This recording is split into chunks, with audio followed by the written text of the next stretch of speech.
만약에 여러분이 있는 곳에 뭐 시장님이라든가 뭐 도지사라든가 더 크게는 그런 일은 죽어도 깨어나도 없었겠지만 대통령이 방문한다. 그 수고하시는 선생님들에게 위로차, 격려차, 아주 좋은 선물도 준비해가지고 그렇게 내가 있는 곳에 방문한다 하면 여러분 어떻게 하겠습니까? 제가 옛날에 군대에 있을 때에 예를 든다면은 군대에 있을 때에 사단장이 방문한다 해도 부대 전체가 난리가 납니다. 며칠 동안 난리가 나요. 생제 진짜 쓰도 못한 귀한 치약 가지고 온 것을 다 뿌려제끼고 난리가 납니다. 그런데 중요한 게 뭔지 아세요? 사단장이 온다 해가지고 발칵 뒤집어 며칠 해놨는데 거의 50%는 안 온다는 거예요. 안 온다는 것입니다. 그러면 열심히 수고한 그 병장들은 뭐냐? 거기에 대해서 입에서 시부잘 툭툭툭 나오는 거예요, 거기서. 오지 않을 거면서 왜 이렇게 사람 피곤하게 만드느냐? 그런데 실제로 여러분이 있는 곳에 유치원이나 그 아이들 센터 있는 곳에 이 시장이나 도지사가 방문한다. 그러니까 여러분 준비하십시오라고 했습니다. 그럼 여러분 어떻게 하겠습니까? 뭐 방문한다라는 말만 있었지 정확한 날짜와 시간을 말하지 않았으니까 올지 안 올지도 모르니 우리는 그냥 우리 할 일이나 하고 오면 오는 것이가 안 오면 그만이다라는 생각으로 준비 없이 그냥 시간만 보내겠습니까? 아니면은 정확한 시간은 말하지 않았지만은 시장이 말한 거니까 요번 주 안에 2, 3일 안에 분명히 올 거야 라는 그런 믿음으로써 모든 것을 준비하고 그리고 언제 오든지 간에 당황하지 않을 정도로 준비하여서 그렇게 이 갑작스러운 방문에도 당황하지 않는 그런 준비를 하겠습니까? 아마 대부분의 사람은 오든 안 오든 간에 일단 온다는 말 한마디에 발칵 뒤집겠죠. 자, 그런데 이 반대로 시간을 모른다 생각해서 올지 안 올지 정확하지 않는다. 그렇게 생각하면서 이 준비도 하지 않은 상태에서 그냥 뭐 지저분한 상태에서 나는 그냥 잘면 자겠다는 상태에서 이런 식으로 아무런 준비도 안 되었을 때에 시장이 방문한다면 무척 당황하겠죠. 그리고 그 시장의 방문은 그 사람들에게는 두려움의 시간이 될 것입니다.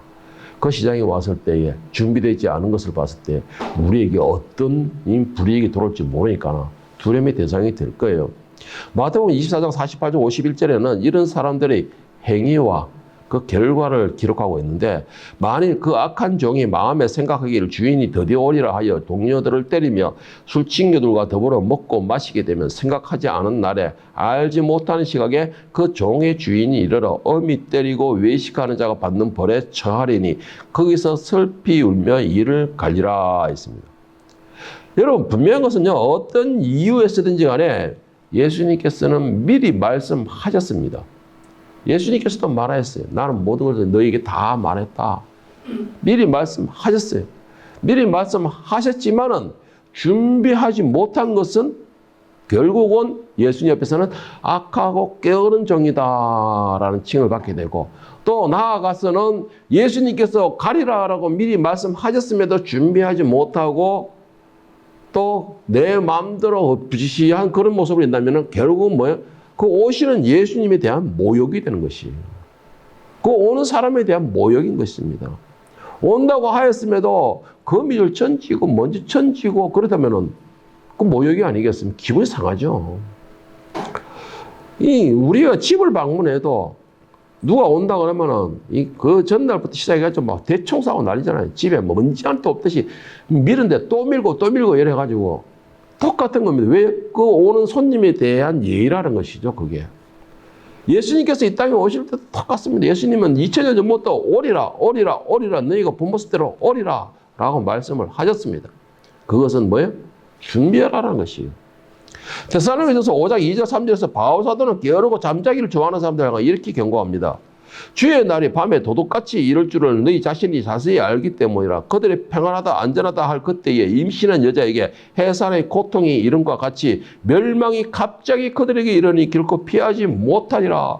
여러분 제가 숱하게 말하는 것이 하나가 있습니다. 마지막 때의 그 심판의 날 멸망의 날에는요 누구도 피하지 못합니다. 뭐 요즘에 와서 이렇게 한 번씩 보면은 뭐 세상의 종말은 다들 믿고 있다 그러더라고요. 그래서 일부 돈 있는 사람들은 땅굴을 판답니다. 거의 100m씩, 뭐 50m씩 땅굴을 파가지고 거기다가 2, 3년어치 실년씩 2, 3년씩 할 수 있는 그 식량을 보관하고 그런답니다. 그런데 그런다고 심판을 변한다면 그 하나님은 유능한 하나님이겠죠. 무한한 하나님이 아니고 유한한 하나님이 되겠죠. 여러분, 마지막 심판에 대한 누구도 피하지는 못합니다. 예수님께서 내가 거기 가겠다. 그러나 정확한 날짜와 시간을 말하지 않았으니까 오늘은 안 오겠지. 여러분, 정말 이거 심각합니다. 오늘날 대부분의 교인들이 이와 같이 생각합니다. 오늘은 안 오겠지. 제가 이 신학교에 다닐 때에 전도사들한테 물어봤습니다. 네가 생각할 때 예수님이 언제 재림할 거냐? 언제 재림하실 것 같습니까? 네, 할렐루야. 언제 재림할 것 같냐? 보니까 그 신학교 전도사라는 사람들이 좀 심한 애들은 재림하 다시 오지 않을 것 같습니다. 라는 말하는 애도 있었어요. 그런데 그나마 이런 애들이 재림한 줄 믿습니다. 언제쯤? 알지는 못하지만 최소한 그보다 좀 빠르게 가는 게 50년 뒤. 또 어떤 사람은 100년 뒤. 내가 있을 동안은 안 올 것 같습니다. 대부분이 그렇게 생각합니다. 여러분들은 어떻게 생각합니까? 예수님은 분명히 오신다고 그랬었습니다. 오늘 3절에 뭐라고 했습니까? 평안하다, 안전하다. 그때에 임신한 여자에게 해산의 고통이 갑자기 온다는 것이에요. 그 말은 무슨 말이냐? 언제 오실지 알 수가 없다는 것입니다. 우리가 예배를 드리고 있는 이 시간에 갑자기 오실 수도 있습니다. 그런데 우리의 생각은 어떻게 하느냐? 당장 오시겠어 설마? 그러니 오늘은 좀 쉬자. 피곤하니까 내일부터 하자. 오늘은 푹 자자. 성경도 내일부터 읽자. 기도는 너무 피곤하니까는 아빠 땡큐 할렐루야 끝. 그러니까 오늘은 제발 쉬자. 오늘은 내가 너무 피곤하니까 오늘만큼 쉬자고 내일부터 하자. 내일 되니까는 아이고 오늘은 더 피곤하니까 내일부터 하자. 그런데 여러분, 우리가 이렇게 마음먹고 있을 때 가는 날이 장날이라고. 그렇게 마음먹고 있는 그 순간에 예수님이 오신다 하라면 여러분 어떻게 하겠습니까? 신랑이신 예수님은 설레이는 마음으로 자신의 그 신부를 맞이하러 왔는데, 아름다운 신부가 신랑을 맞이할 그 단장을 하고서 그렇게 깨어있기를 고대하면서 왔는데, 정작 그 신부는 아무런 준비가 안 됐다는 것이죠. 그 모습을 봤던 신랑의 마음은 어떨까요? 여러분을 맞이하러 예수님께서 오셨는데 준비하고 기다리고 있을 것이라는 기대감으로 왔는데, 여러분들은 아무것도 넉넉고 있다. 그 오신 예수님이 여러분을 보고서 어떤 마음이 들까요? 오늘 본문 마태복음 24장 30절 39절에서 예수님께서 이와 똑같은 현상에 대해서 말씀하시는데, 그러나 그날과 그때는 아무도 모르나니 하늘의 천사들도 아들도 모르고 오직 아버지만 아시느니라. 노아의 때와 같이 인자의 임함도 그러하리라. 홍수전에 노아가 방주에 들어가던 날까지 사람들이 먹고 마시고 장가들고 시집가고 있으면서 홍수가 나서 그들을 다 멸하기까지 깨닫지 못하였으니 인자의 임함도 이와 같으리라. 여러분, 제가 정말 안타깝고 정말 계속 외치는 게 하나가 있습니다. 제발 귀를 여세요. 제발 귀를 여세요. 노아 홍수 때도 노아의 가족도 그랬고 많은 증거로서 하나님이 심판하실 것이라는 걸 보여줬습니다. 알려주셨어요. 그런데 왜 이들이 전부 다 멸망을 당했습니까? 하나님의 그 말씀을 믿었던 사람만 구원을 받았어요. 누구예요? 노아의 가족 8명만 구원받았어요. 그 말씀을 믿었습니다. 그러나 세상에 어떤 사람들도 노아의 그 소리와 하나님의 그 메시지를 아무도 믿은 사람이 없다라는 것입니다. 듣지를 않았다라는 것이에요. 듣지를 않았다는 것이에요. 그런데 여기서 말하기는 뭐랬어요? 그들은 물이 차도 장가가고 시집가고 밭 사고 거기 바빴다 그랬어요. 오늘만 쉬자라는 것이죠. 오늘만 쉬고 누워있자. 그런데 그것이 뭐예요? 그 오늘만 내려했던 그것이 마지막 날이 되었다는 것입니다. 마지막 날이 되었다는 것이에요. 마지막 때에 대해서 말씀하시는 것이 예수님께서 계속 말씀하실 때마다 바울서도 말할 때마다 항상 하는 말이 노아의 홍수 때와 같이라고 말하고 있습니다. 노아의 홍수 때는 비가 내리고 땅에서 물이 솟구쳐도 이들은 깨닫지 못했다라고 했어요. 이것이 하나님의 진노의 심판이라는 걸 깨닫지 못했다라는 것입니다. 예수님께서 마태복음 24장 44절에서 미리 말씀하셨음에 믿음으로 준비하고 깨어있지 못한 사람들의 결과가 어떤 결과인가라는 것을 잘 기록하고 있습니다. 여러분, 이 말씀에 여러분은 두려움을 가지기를 바랍니다. 자, 40절, 44절 다 같이 한번 보겠습니다. 그때 두 사람이 밭에 있음에 한 사람은 데려가고 한 사람은 버려둠을 당할 것이요. 두 여자가 맷돌질을 하고 있음에 한 사람은 데려가고 한 사람은 버려둠을 당할 것이니라. 그러므로 깨어있으라. 어느 날에 너희 주가 임할는지 너희가 알지 못함이라. 너희도 아는 바니 만일 집주인이 도둑이 어느 시각에 올 줄 알았다면 깨어있어 그 집을 뚫지 못하게 하였으리라. 이러므로 너희도 준비하고 있으라. 생각하지 않은 때에 인자가 오리라. 여러분, 준비된 사람은 데려감을 당하지만 준비되지 않은 사람은 버려진다라는 말입니다. 준비되지 않은 사람은 버려진다라는 것이에요.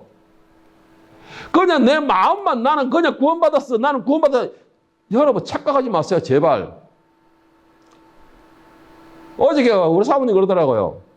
그 사모가 하는 말이 내가 천국에 가 있는데 네가 천국에 못 오면 내가 가만 눕기다 하더라고. 제발 많은 사람들이 이런 착각 속에 살아가고 있어요. 저는 그 말을 듣는 순간에 완전히 하나님을 모욕했다라고 생각합니다. 교회라면 시골을 보고 교회라면 비판하기 바쁜 그 사람이 천국 가겠다는 꿈을 꾸고 있어요. 천국이 어떤 사람이 가랍니까? 예수 그리스도의 피가 있는 사람만 갈 수 있는 게 천국이에요. 예? 그런데 착각하고 있는 것입니다. 여러분, 교회에 있다가 나 천국 간다 착각하지 마세요. 꿈에서 제발 깨어나세요. 오늘 말씀에 뭐라고 했습니까? 두 사람이 밭을 갈매했잖아요. 두 사람이 맷돌을 갈매. 그런데 문제는 뭐예요? 두 사람이 있었는데 한 사람은 그 자리에 들어가고 한 사람은 낭비에 버려졌다는 것입니다. 제발 착각하지 마세요. 여러분, 데려감을 당하고 싶다면 말씀에 따라 살아야 됩니다. 데려감을 당하고 있다 하면 신부로서의 혼인잔치에 참여하고 싶다면 말씀을 붙들어야 돼요. 기도하는 자가 되어야 돼요. 예수님께서 심판의 날을 말씀할 때마다 꼭 하시는 말씀이 있었습니다. 뭐냐? 깨어있으라. 깨어있으라. 그리고 두 번째는 준비하고 있으라. 그런 말씀을 꼭 하셨습니다. 어느 때인지는 알지 못하지만 너희는 깨어있으라. 그리고 그 때가 왔을 때에 당황하지 않고 그대로 올림받아 혼인잔치에 참여할 수 있게끔 준비하고 있으라. 예수님이 항상 강조하신 말씀입니다. 자, 항상 깨어있으라. 준비하라. 그렇다면 도대체 어떻게 깨어있는 것이고 어떻게 준비하는 것입니까? 라고 질문할 것인데 첫 번째로 준비하라. 깨어있으라 하는 거는 쉬지 말고 기도하는 습관을 가져라 이 말입니다. 쉬지 말고 기도하는 습관을 가져라 이 말이에요. 기도는 하나님과의 대화라고 늘 강조했고 여러분들도 충분히 알 것입니다. 그리고 또 성령의 음성을 듣는 방법도 또한 기도 가운데서 그 음성을 듣는 것이에요. 기도 가운데서 내가 잠자고 있는데 내 혼자서 멍 때리고 있는데 그때 하나님께서 말씀하시고 물론 강압적으로 하시는 것도 있어요. 깨어른 종에게 말해 나오지는 들리지는 않는 것입니다. 아니, 말을 하지 않는 것이 아니고 깨어른 종들은 그 말을 듣지를 않는 것이에요. 그런데 우리가 깨어서 준비하는 방법 중에 하나가 기도하는 습관이에요. 기도하는 습관. 오늘 보면서 24장 30절 41절을 보세요. 그러나 그날과 그때는 아무도 모르니 하늘의 천사들도 아들도 모르고 오직 아버지만 아시느니라. 노아의 때와 같이 인자의 임함도 그러하리라. 그날과 그때는 아무도 모른다라고 분명히 말씀하셨어요. 여러분, 이거 참 착각하는 사람이 많아요. 뭐 어느 때 받았니 어쩌니 100% 거짓말입니다. 100%. 그날과 그때는 아들도 모른다 했고 오직 하나님이 주권 아래 있다고 했습니다. 자, 그런데 중요한 게 있습니다. 그날과 그때는 모른다라고 했는데 그럼 우리는 어떻게 준비해야 됩니까? 기도 가운데서 성령의 음성을 듣는 것이에요. 기도하면서 성령께서 우리를 향하여서 신랑이 오실 때가 되면 준비하라라고 우리에게 경각심을 주시는 것입니다. 그래서 우리는 기도가 쉬는 죄를 범하면 안 된다는 것이에요. 기도 가운데 성령의 음성이 들려지는 것입니다. 기도 가운데서 성령께서 말씀하시는 거예요. 신랑이 오실 거야. 너 계속 기도하고 있어. 그리고 그 기도 대화 가운데서 신랑이 너희를 영접해 갈 거야. 기도 가운데 성령이 말씀하시는 것입니다. 기도는 하나님과 우리와의 소통할 수 있는 유일한 통로입니다, 여러분. 유일한 통로예요. 우리가 하나님의 뜻을 알고자 한다면 항상 말씀을 묵상하고 하나님께 부르짖는 습관을 가져야 돼요. 그래야 하나님께서 우리에게 말씀하시는 것을 깨닫게 되게 되고 그 부르짖음 속에서 우리가 하나님의 비밀을, 엄밀한 비밀을 깨달을 수 있는 유일한 방법이 되는 것입니다. 그 외의 것에 말씀도 보지 않고 기도도 하지 않으면서 하나님이 말씀하셨다. 여러분, 사이비 교주입니다. 사이비예요. 기도 없이, 말씀 없이는 하나님도 어떤 응답도 주지 않으셔요. 그런데 문제는 우리가 하나님 음성에 귀를 닫고 있다는 것이 문제예요. 하나님이 말씀하지 않으시는 것이 아니고 그 하나님의 음성에 귀를 닫고 있다는 것이 문제예요. 광야에 이스라엘 백성들에게 하나님이 없었습니까? 아니에요. 40년 동안 하나님은 그 광야에서 한 번도 이스라엘 백성을 떠나지 않으셨습니다. 구름과 불기둥으로 항상 앞서갔어요. 그런데 그들이 왜 모두 멸망한다 했습니까? 함께 계시는 그 하나님을 보지 못했기 때문이에요. 자신들의 눈을 닫아버렸기 때문이라는 것입니다. 하나님 음성에 귀를 닫아버렸기 때문인 것이에요. 하나님은 말씀하셨어요. 계속해서. 모세를 통해서 계속해서 말씀하셨어요. 그리고 불꽃과 구름 기둥에서 항상 하나님이 계시고 있다는 것을 보여주셨습니다. 하나님이 지금 이 순간에도 우리에게 말씀을 하십니다. 차목사를 통해서 말씀하시던, 말씀을 통해서 말씀하시던, 여러분의 감동을 통해서 말씀하시던 계속 말씀을 하시는 것이에요. 그런데 여러분이 깨닫지를 못하고 그것을 닫고 있기 때문에 듣지를 못하는 것입니다. 왜요? 기도가 없기 때문이에요. 오늘 보면서 24장 38절 39절에 뭐라 했어요? 홍수전에 노아가 방주에 들어가던 날까지 사람들이 먹고 마시고 장가들고 시집가고 있으면서 홍수가 나서 그들을 다 멸하기까지 깨닫지 못하였으니 인자의 임함도 이와 같으니라. 하나님께서는 분명히 경고하시고 말씀하셨지만 사람들이 그 말씀에 귀를 닫아버린 것이에요. 자기 고집대로 행했다는 것이죠. 자기 생각에 온 마음을 중환하고 있었다는 것입니다. 하나님이 어떻게 우리를 심판하시겠어? 하나님이 어떻게 우리를 인해서 책망하시겠어? 자기 생각에 그냥 막 모든 걸 닫아버린 것이에요. 그러니까는 물이 차고 올라오는데도 그들이 깨닫지를 못한 것이죠. 오늘도 똑같습니다, 여러분. 오늘날도 똑같아요. 예레미야 33장 3절에 여러분 잘 아는 말씀입니다. 제가 잘 강조하는 말. 너는 내게 부르시더라. 내가 내게 응답하였고 네가 알지 못하는 크고 엄밀한 비밀을 내가 내게 보이리라. 네게 보이리라. 하나님께서 부르짖는 자에게 말씀하셨어요. 부르짖는 자에게 말씀을 하셨어요. 그런데 뭐예요? 우리가 듣지 않잖아요. 하나님께서는 그들의 소리를 들으시고 그들의 부르짖음에 응답해 주셨어요. 그런데 왜 우리는 계속 부르짖죠? 내가 귀를 닫고 있으면서 입으로 부르짖는 것이에요. 내가 귀를 닫고 있으면서.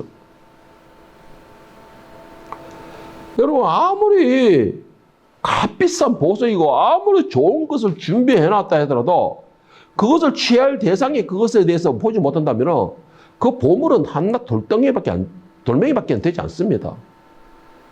여러분들을 위해서 예수님께서 아무리 귀한 보석이나 진짜 막 좋은 것을 준비하셨다 하더라도 여러분들이 그것을 취하지 못한다면 그것은 여러분들에게는 한낱 돌멩이밖에 되지 않아요. 하나님께서는 말씀을 통해서 엄밀한 비밀을 여러분이 계속 말씀하셨어요. 이 모양 저 모양으로 계속 말씀해 주셨습니다. 그런데 여러분이 왜 듣지 못할까요? 내 눈에 보이는 저 인간이 꼴보기 싫어서 입을 닫아버리고 내 눈에 또 저런 소리를 하나 하고서 귀를 닫아버리고 저 인간 입에서는 노상 회개하라 소리밖에 안 나온다고 귀를 닫아버리고 하나님이 아무리 좋은 것을 여러분이 주면 뭐래요? 여러분이 닫아버리는데 여러분들이 기도를 피하는데 하나님께서는 분명히 말씀하셨어요. 부르시더라. 내가 응답하겠다. 여러분, 기도할 때 부르실 때는 여러분 마음을 여십시오. 모든 것을 내려놓으세요. 여러분의 생각과 판단과 모든 고집은 다 내려놓으세요. 그래야지만 기도가 이루어지는 것이고 그 기도 속에서 하나님 음성을 듣는 역사가 일어나는 것입니다. 자, 그럼 두 번째는 뭐냐? 말씀을 행하는 것입니다. 말씀을 듣고 행하는 것입니다. 말씀을 듣고 행하는 거. 당연하죠. 이 자리에 나와 있는데 말씀을 듣죠. 아니요, 여러분. 아니에요. 이 자리에 나왔다고 다 듣는 게 아니에요. 들었다 해서 다 행하는 게 아니라는 것입니다. 예수님께서 우리에게 하나의 율법을 주셨습니다. 뭐예요? 사랑하라입니다. 다시 말해서 사랑하되 하나님을 온 마음과 정성을 다해서 사랑하라라는 것이고, 두 번째는 이웃을 내 몸과 같이 사랑하라 하신 것이었어요. 그런데 처음에 구약에 하나님께서 우리에게 주신 10가지의 계명이었습니다.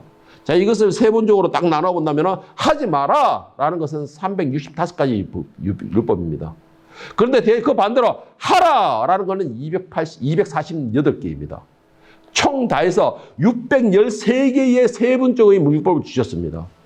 그런데 이 율법이 613개까지 준다 하더라도 이 율법이 그렇게 완벽한 율법이라 할지라도 이 율법이 우리의 죄를 떠나게 한다는 건 율법이라 할지라도 가장 큰 문제가 있었어요. 이 완벽한 율법은 우리에게 구원을 주지 못한다는 것입니다. 이 완벽한 율법은 우리에게 구원을 주지 못한다는 것이에요. 그래서 예수님께서는 완벽한 율법을 우리에게 주셨습니다. 그것이 뭐냐면 마태복음 24장 37절 40절에서 보면은 예수께서 이르시되 내 마음을 다하고 목숨을 다하고 뜻을 다하여 주 너의 하나님을 사랑하라 하셨으니 이것이 크고 첫째 되는 계명이요 둘째도 그와 같으니 내 이웃을 내 자신까지 사랑하라 하셨으니 이 두 계명은 온 율법과 선지자의 강령이라. 말씀을 아는 것이 중요한 게 아니에요, 여러분. 말씀을 아는 것이 자랑이 되는 게 아니에요. 말씀을 알고 있는데 한 말씀을 알더라도 그 말씀을 행하는 것이 중요한 것입니다. 아멘. 내가 성경 66권을 다 안다. 이것이 내 자랑이 되는 것이 아니고 나는 그래도 오늘 한 말씀, 이 마태복음 22장 37절 이 한 말씀 예수께서 이르시되 내 마음을 다하고 목숨을 다하여 뜻을 다하여 주 너의 하나님을 사랑하라. 난 이거밖에 모르겠다. 그것만으로도 행하면 여러분은 완벽한 존재가 되는 것이에요. 많이 아는 게 중요하고 한 구절이라도 그 말씀을 알고 있는 말씀을 행하는 것이라는 거죠. 그것이 하나님 앞에 어렵다는 말을 들을 수 있는 것입니다. 그 말 율법을 갖다가 지키지도 못하고 그 율법을 갖다가 내가 그 율법에 매의가 있다면 결국 그 율법은 나를 보호하고 구원해 주는 도구가 아닌 나를 오히려 죄인으로 올가면 올무밖에 되지 않는 것이에요. 올무밖에 되지 않는 것입니다. 그렇다면 여러분 예수님을 믿으시길 바랍니다. 예수님을 믿는다면 여러분들은 한 가지 율법만 지키면 돼요. 사랑하는 것입니다. 사랑에는요 내 생각이 없습니다. 내가 먼저 고개를 숙이는 것이에요. 사랑에는요 내가 용서받는 것이 아니고 내가 용서해 주는 것입니다. 여러분 사랑은 그런 거예요. 누구까지? 내 원수까지도. 사랑은요 내 말이 내 언어가 온유해야 됩니다. 온유해야 돼요. 사랑에는. 예수님을 보세요. 말씀을 들었습니까? 그렇다면 그 말씀을 지키길 바랍니다. 예수님께서는 우리에게 지킬 수 있는 법만 주셨습니다. 그리고 그것을 지키는 사람에게 구원의 은혜를 베풀고 계십니다. 야고보서 2장 17절 22절에 보면 이와 같이 행함이 없는 믿음은 그 자체가 죽은 것이라 어떤 사람은 말하기를 너는 믿음이 있고 나는 행함이 있으니 행함이 없는 내 믿음을 나에게 보이라. 나는 행함으로 내 믿음을 너에게 보이리라. 네가 하나님을 한 분인 줄 믿느냐? 잘하는도다. 귀신들도 믿고 떠느니라. 제가 이거 정말 많이 강조하죠. 정말 많이 강조합니다. 교회 안에 있다고 너희 자랑 삼느냐? 헛되소리 하지 마. 이 안에 귀신도 있어. 너가 예수를 믿느냐? 착각하지 마. 예수를 제일 먼저 알아보는 게 귀신이야라고 저 분명히 여러분들 참 많이 강조했습니다. 자, 그러니까 20절에 다시 보면은 19절에 다시 보면은 네가 하나님은 한 분인 줄 믿느냐? 잘하는도다. 귀신들도 믿고 떠느니라. 허탄한 사람아, 행함이 없는 믿음이 헛것인 줄 알고자 하느냐? 우리 조상 아브라함이 그 아들 이삭을 제단에 바칠 때에 행함으로 의롭다 하심을 받은 것이 아니냐? 네가 보거니와 믿음이 그의 행함과 함께 일하고 행함으로 믿음이 온전하게 되었느니라. 여러분 아는 게 중요한 게 아니에요. 아는 것은 나에게 짐을 만들어내는 것입니다. 아는 것은 나로 하여금 더 많은 죄악을 만들어내는 것이에요. 율법이 613개가 있다. 그럼 613개의 짐이 이름에 쌓여 있는 것입니다. 한 말씀, 사랑하라는 그 말씀을 붙들게 되면 여러분은 사랑의 짐만 지면 돼요. 바울사도 뭐라 했습니까? 여러분이 많은 모든 게 빚을 지지 말되 오직 사랑의 빚 외에는 지지 마라 그랬습니다. 사랑은 끝이 없어요. 사랑은 끝이 없습니다. 그냥 예수를 안다? 여러분 하다못해 나무도 예수를 압니다. 돌들도 예수를 안다 그랬어요. 아이들로 이거 하나님을 찬양을 금지한다면 이 돌들이 하나님을 찬양하리라 했잖아요. 예수를 알면은 그 예수의 말씀을 들어야죠. 말씀을 아는 걸 자랑할 것이 아니고 내가 단 한 구절을 아는 있더라도 그 한 구절을 지키고 행함으로 인해서 자랑으로 삼으십시오. 그것이 하나님이 원하시는 것입니다. 세 번째, 마지막으로 세 번째, 말씀으로 단장하고 행함으로 깨어 있으십시오. 말씀으로 단장하시고 행함으로 깨어 있는 것입니다. 하나님의 말씀에는 하나님의 뜻과 엄밀한 비밀을 모두 기록하고 있습니다. 다시 말해가지고 어떤 예언이든 어떤 언사든 어떤 것이든 간에 말씀 안에서 다 이루어집니다. 분명히 여러분 명심하십시오. 많은 오늘 현대 사람들이 언사를 쫓아다니고 있어요. 뭐 다른 기도에 힘을 쫓아다녀요. 여러분 모든 언사는 말씀 안에서 다 이루어집니다. 말씀에 벗어난 언사는 사입이에요. 저는 분명히 말씀드릴게요. 모든 언사와 기도의 힘도 모든 것이 말씀 안에서 이루어집니다. 다시 말해서 하나님께서는 구약 39군과 시작 27군에 하나님의 뜻하심, 하나님의 계획하심, 하나님의 모든 뜻을 다 기록하고 있어요. 이 성경 66권을 다 기록하고 있다는 것이에요. 그렇기 때문에 말씀에서 벗어나는 예언이 있을 수가 없고 말씀에서 벗어나는 이 능력이 있을 수가 없다는 것입니다. 그래서 말씀으로 단장하라는 것이에요. 그리고 그 말씀을 알았습니까? 지키고 행함으로 깨어 있으라는 것이에요. 야고보서 5장 3절 9절에서 분명히 말씀하시기를 그들이 평안하다 안전하다 그때에 임신한 여자에게 해산의 고통이 이룬과 같이 멸망이 갑자기 그들에게 이르니 결코 피하지 못하리라. 형제들아 너희는 어둠에 있지 아니하며 그날이 도둑같이 너희에게 임하지 못하리니 너희는 다 빛의 아들이요 낮의 아들이더라. 우리가 밤이나 어둠에 속하지 아니하였나니 그러므로 우리는 다른 이들과 같이 자지 말고 오직 깨어 정신을 차릴지라. 자는 자들은 밤에 자고 취하는 자들은 밤에 취하되 우리는 낮에 속하였으니 정신을 차리고 믿음과 사랑의 오신경을 붙이고 구원의 소망의 투구를 쓰자. 하나님이 우리를 세우시면 노하심에 이르게 하심이 아니요 오직 우리 주 예수 그리스도를 말미암아 구원을 받게 하려 하심이라 했습니다. 자, 여러분들은 낮에 속한 사람입니까? 밤에 속한 사람입니까? 밤에 속했다면 여러분 자십시오. 쉬세요. 모두가 원한 것처럼 앉아 있으세요. 밤에는 일할 수 없잖아요. 밤에는 일할 수가 없습니다. 그러나 우리는 모두가 다 예수께서 말씀하시기를 낮에 속한 사람이다 라고 말씀하셨습니다. 낮에 속한 사람이다 라는 것이에요. 그러면 저 세상 사람들은 뭡니까? 저 세상 사람들은 밤에 속한 사람들이에요. 밤에 속한 사람들이기 때문에 밤에는 활동할 수 없으니까 예수를 찾지 않는 것이에요. 밤에는 활동할 수 없기 때문에 악한 일을 행하는 것입니다. 그런데 우리는 낮에 속한 사람이에요. 낮은 모든 걸 드러내는 사람들입니다. 그리고 낮에는 일을 해야 돼요. 그래서 오늘 바울 사도가 말하기를 뭐냐? 야고보 사도가 말하기를 뭐냐? 우리는 낮에 속했다. 낮에 속했다면은 깨어있으라. 자지 말라는 것입니다. 왜요?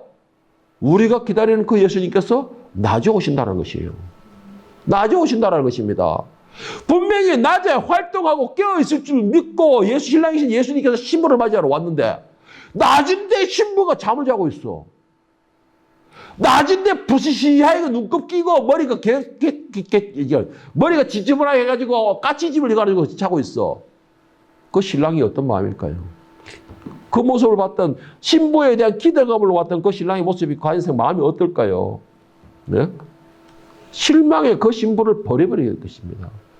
오늘 본문 말씀에 뭐라 했습니까? 두 사람이 밭을 가면 한 사람은 데려가다 오고 한 사람은 버려둠을 당할 것이고 두 사람이 외뜰을 갈 때 한 사람은 데려감을 당할 것이고 한 사람은 버려둠을 당할 것이다. 더 정확하게 말하면 예수님 십자가에 당했을 때 두 명의 강도가 같이 달렸습니다.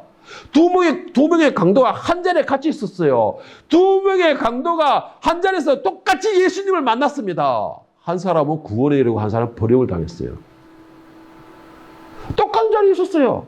똑같은 음성을 들었어요. 똑같은 환경을 봤어요. 똑같이 그 시간에 같이 있었어요. 이 자리에 여러분 똑같이 있습니다. 똑같이 앉아 있어요. 똑같이 저의 목소리를 들었습니다. 똑같이 성령의 음성을 들었습니다. 낮에 속한 자는 대리감을 당할 것이고 밤에 속한 자는 버려둠을 당할 것이라는 것이죠. 여러분, 경각심을 가지길 축복합니다. 깨어있지 못하면 버림을 당하게 돼요. 여러분, 무서워야 됩니다. 제발 부탁합니다. 지금 이제 시기가 끝날 시기예요. 끝날 시기입니다. 제발 부탁합니다, 여러분. 두려워하세요, 이 말씀. 내 옆에 있는 사람은 대리감을 당했는데 나는 버려둠을 당했어요. 상상만 해보세요, 상상만. 두려워하세요. 제발 좀 부탁합니다. 왜 제가 이걸 갖다 이렇게 강조하느냐. 지금 전 세계적으로 난리예요. 뭐 경제가 흔들리는 이런 난리 아니에요. 하나님을 대적하는데 아주 선두로서가 있어요. 아주 달리기라고 해서 하나님을 대적하는 것에. 이게 마지막 때의 징조예요. 이게 예수님께서 오시라는 징조의 마지막 경고입니다. 그런데 여러분, 최소한 이 자리는 우리 모두 다 혼인잔치 참여해야 되잖아요. 우리는 다 혼인잔치 참여해야 되잖아요. 제발 제가 좀 간절하게 제발 부탁합니다. 깨어있십시오. 깨어있으면 나의 모든 게 드러납니다. 그렇다면 말하자면 그 말이 무슨 말이냐? 조심하세요. 말도 조심하시고 행동도 조심하시고 생각도 조심하시고 제발 조심하세요. 제발 좀. 사랑하세요. 사랑에는 뭐냐? 제가 계속 강조하는 거, 나를 희생하는 것이 사랑입니다.